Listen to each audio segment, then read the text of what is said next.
Shalom to all and welcome to the Noahide Academy of Israel. As we are about to celebrate Tou Bishvat tomorrow, I would like to share a few insights on the correspondence of the 7 fruits that the land of Israel is characterized by as we eat them on Tou Bishvat, the 15th of Shvat, which will take place tomorrow night, and the 7 commandments for Noahides. So let us look into what is the actual relationship between the 7 fruits of Tou Bishvat and the 7 Noahide Commandments.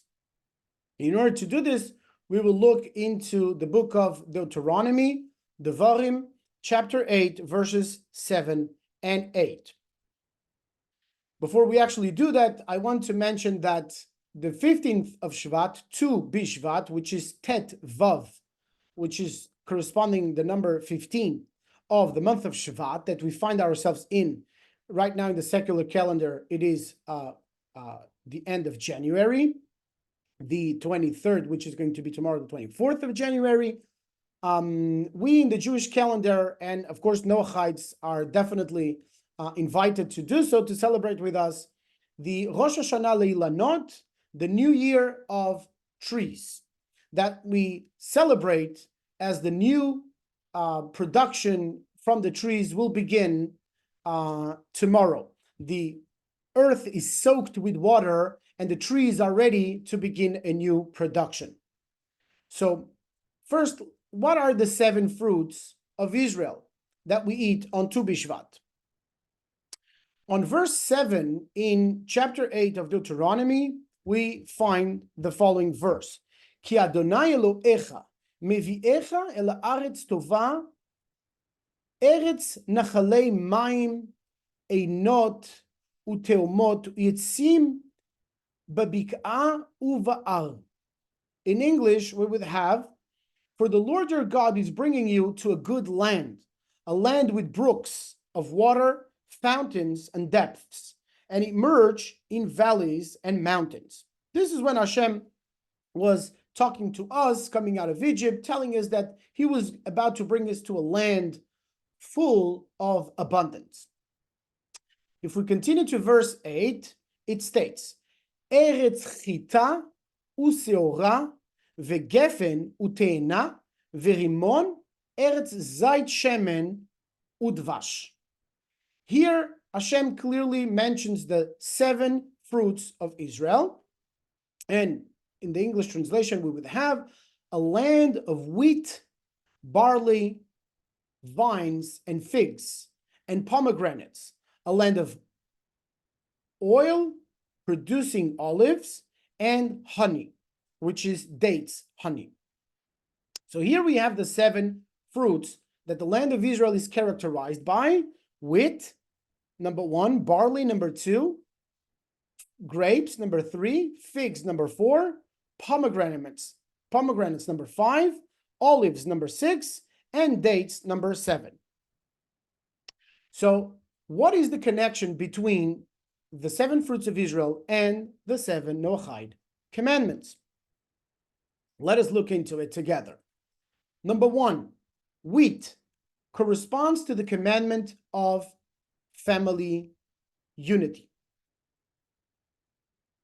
And how does this fruit correspond to the commandment of family unity?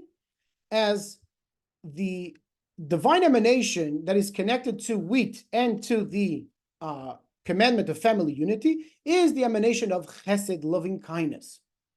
And the greatest and most appropriate scenario for the revelation of one's loving kindness is within the context of his family. And as it's known, a man has to sustain his family, and he has to bring flour into the house, bread, which is the basic sustenance of a human being. Number 2, barley. Barley corresponds to the commandment of honoring life.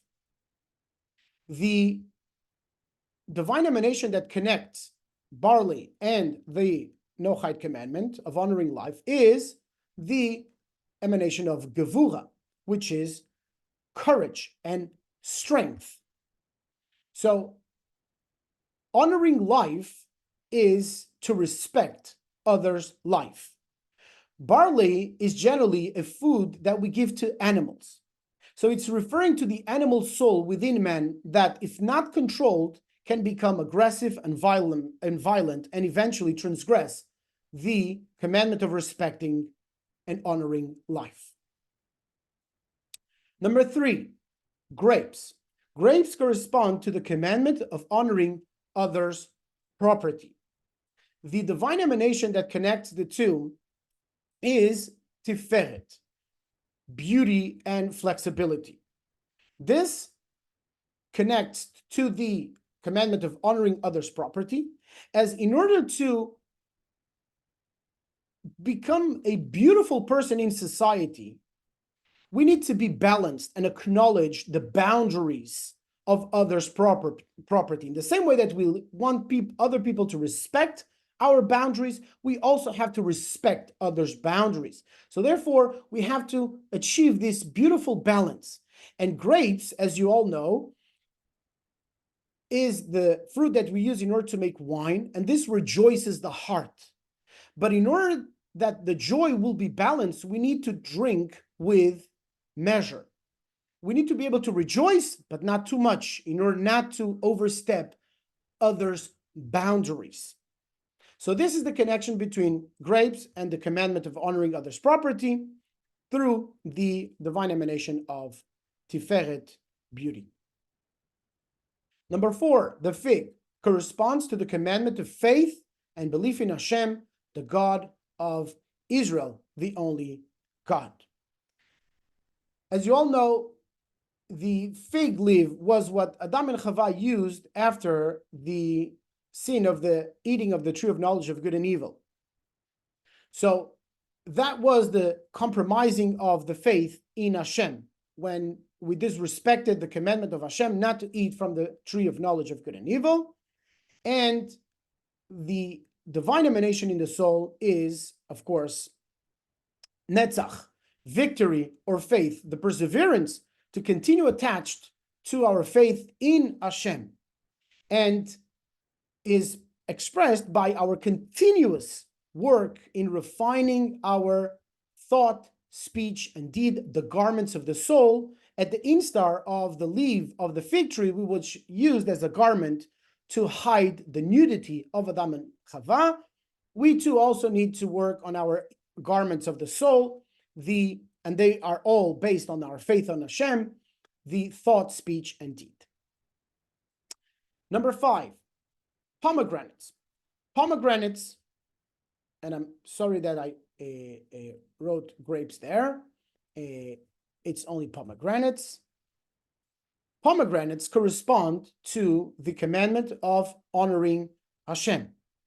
This is established by the Sephira, the divine emanation of Hod, which is splendor and humility. How does a person truly honors Hashem? By fulfilling the commandments. So in the same way that the pomegranate is filled with seeds, so too a person should be filled with the observance of the commandments. That is the way that a person honors Hashem, to perform the practical commandments. And the pomegranate reminds us of that. Number 6, olives. It corresponds to the commandment of respecting animals and nature. This is enacted through the divine emanation of Yesod, the foundation or the relationship. So the power in the soul, as I mentioned, is the power of the relationship. And this is manifest through man's relationship towards animals and nature. The way he handles animals and treats nature manifests very much his degree of sensitivity towards the world outside of him, how he relates to the reality outside of him. And olives in nature are bitter. So often our relationship to the world outside of us is bitter, because we have to transform constantly darkness into light and to reveal the divine intentions behind every situation and encounter we have during our lives. Throughout life, we work on it in order to be able to crush the olives into olive oil and to reveal the essence of the godliness and the goodness in every situation in our lives. That is practically observed by, of course, respecting animals, to be sensitive to animals, not to be cruel to animals, and towards nature. Number 7, dates. And the last one corresponds to the commandment of establishing courts and pursuing justice. This is enacted through the sephira of kingship in the soul. As you all know, a date tree takes 70 years to grow. So this refers to the fact that a person takes 70 years in order to reveal the true kingship in his personality. When Hashem is able to rule all of his thought, speech, and deed, and he is able to express kingship. And that is, of course, ultimately established by a person pursuing justice in the world, which is that which allows everyone to be able to enjoy the true kingship of Hashem. So these were only a few insights into every one of the 7 fruits of Israel and the 7 commandments. There is much more to be discussed, Bezat Hashem, in an upcoming video. Thank you for joining, and see you soon.